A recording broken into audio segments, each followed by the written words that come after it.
Railway স্টেশনে দুই ভাইয়ের আরেক ভাইয়ের জন্য আর্তনাদ। হাতে বড় বড় অক্ষরে লেখা প্লেকার্ডে সন্ধান চাই। নিখোঁজ ভাইয়ের ছবি নিয়ে তারা ছুটছেন এক স্টেশন থেকে আরেক স্টেশনে। প্রশ্ন করছেন, ভাই দেখেছেন? কেউ কি জানেন তার খোঁজ?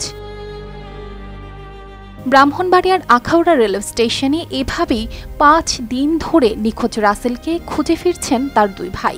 রাসেল ৪৩ বছর বয়সী, আখাউড়া পৌর এলাকার মসজিদ পাড়ার বাসিন্দা। তিনি মানসিক প্রতিবন্ধী, বুদ্ধি প্রতিবন্ধী, সঙ্গে শ্বাসকষ্ট রোগে ভুগছেন। নিজের নাম ঠিকানাও বলতে পারেন না তিনি। গায়ের রং কালো, গড়ন মাঝারি।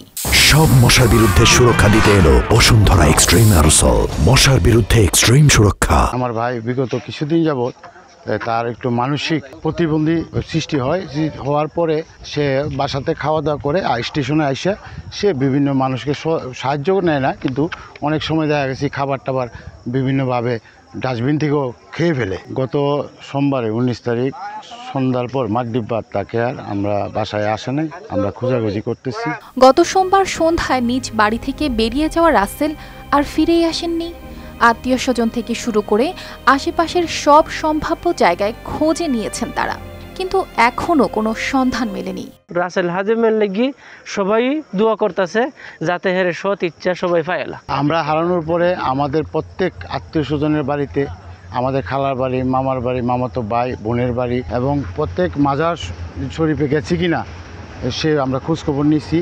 নিখোঁজ হওয়ার ঘটনায় আখাউড়া থানায় সাধারণ ডায়েরি করা হয়েছে, যার নম্বর ৯২৫। পরিবারের পক্ষ থেকে সবাইকে অনুরোধ করা হয়েছে, যদি কেউ রাসেলের খোঁজ পান তাহলে কাছাকাছি থানায় বা পরিবারের সঙ্গে যোগাযোগ করুন।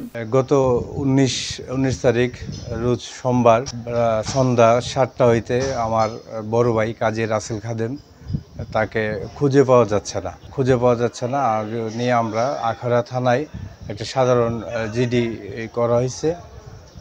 যদি কোনো হৃদয়বান ব্যক্তি পেয়ে থাকেন তাহলে আমার ভাই আখাউড়া থানা বা আখাউড়া ফায়ার সার্ভিস যোগাযোগ করবেন। আখাউড়া থানার অফিসার ইনচার্জ জানিয়েছেন, পুলিশ বিষয়টিকে খুব গুরুত্বের সঙ্গে নিয়েছে। নিখোঁজ ব্যক্তিকে দ্রুত খুঁজে পেতে প্রয়োজনীয় সব পদক্ষেপ নেওয়া হচ্ছে। ভাইয়ের চোখে যে দাহনীয় আকুতি, সেটি সবাইকে ভাবায়। নিখোঁজ রাসেলের জন্য এক টুকরো আশা, একটুখানি সাহায্যের হাত প্রয়োজন। এই অন্ধকার মুহূর্তে মানুষের ভালোবাসা ও সহানুভূতিই পারে নিখোঁজ রাসেলকে তার পরিবারে ফিরিয়ে দিতে। News desk, RTV।